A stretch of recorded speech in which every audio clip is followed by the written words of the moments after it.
আসসালামু আলাইকুম এভরিওয়ান, কেমন আছেন সবাই? আশা করছি সবাই ভালো আছেন। চলুন আজ আপনাদেরকে তেল ছাড়া খুবই মজার একটা হেলদি নাস্তা তৈরি করে দেখাই। খুবই অল্প সময়ে তৈরি করে নেওয়া যাবে এই নাস্তাটা।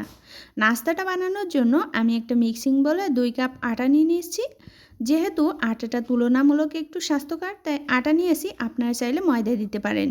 এরপরে দিয়ে দিচ্ছি স্বাদ মতো লবণ এবং হাফ চা চামচ বেকিং পাউডার। এরপর সবগুলো শুকনো উপকরণ খুব ভালো করে মিশিয়ে নিতে হবে।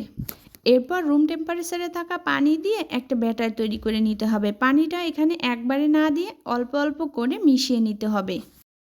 পানিটা অল্প অল্প করে না দিলে একবারে দিলে হয়তো বেশি হয়ে যেতে পারে, তখন ব্যাটারটা বেশি পাতলা হয়ে যেতে পারে।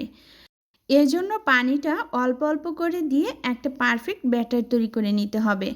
আর এই পর্যায়ে এসে খুব ভালো করে ব্যাটারটা ফেটে নিতে হবে, যেন ভেতরে কোনো লাম্পস বা দলা না থাকে। তো আমার ব্যাটারটা একটু ঘন আছে, এজন্য আরও একটু পানি দিয়ে একটা ব্যাটার তৈরি করে নিলাম। এখন দিয়ে দিচ্ছি রুম টেম্পারেচারে থাকা একটা ডিম। ডিমটা দিয়ে ব্যাটারের সঙ্গে ডিমটা খুব ভালো করে মিশিয়ে নিতে হবে। এই ব্যাটারটা আমি পানি দিয়ে তৈরি করেছি, তবে আপনারা চাইলে দুধ দিয়ে তৈরি করে নিতে পারেন।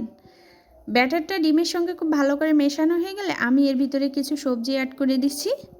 তো দিয়ে দিলাম হাফ কাপ গাজর কুচি আর হাফ কাপ বাঁধাকপি কুচি। খুব ভালো করে মিহি করে কুচি করে নিতে হবে। এরপর দিয়ে দিয়েছি পেঁয়াজ কুচি, কাঁচামরিচ কুচি আর ধনিয়া পাতা কুচি। এখন সব কিছু খুব ভালো করে মিশিয়ে নিতে হবে। আর টেস্টটা আরেকটু ভালো করার জন্য আমি এখানে দিয়ে দিচ্ছি বিট লবণ, চাট মশলা এবং আস্ত জিরা। সব কিছু আমি হাফ চামচ করে নিয়ে নিয়েছি। এরপর সব কিছু আবারও ভালো করে মিশিয়ে নিচ্ছি। তো আমার ব্যাটারটা তৈরি করা হয়ে গেছে। এখন আমি নাস্তাটা তৈরি করার জন্য চলে যাচ্ছি। তো চুলায় আমি একটা প্যান বসিয়ে দিয়েছি আর প্যানটা হালকা গরম করে নিয়েছি। কোনো রকম তেল ছাড়া 1 চামচ ব্যাটার নিয়ে প্যানের ভিতরে দিয়ে একটু মেলে দিতে হবে পাতলা করে।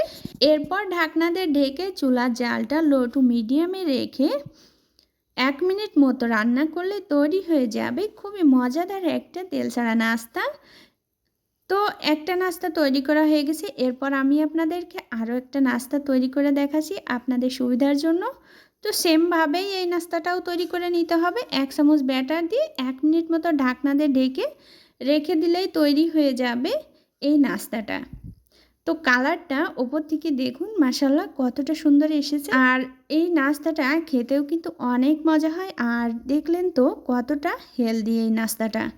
একদমই তেল ছাড়া ডিম, সবজি সব কিছু দেওয়া আছে। তো আর এই নাস্তাটা কিন্তু অনেক বেশি সফট হয়। বাচ্চাদের টিফিনেও দিতে পারেন। সবাই ভালো থাকবেন, সুস্থ থাকবেন। আল্লাহ হাফেজ।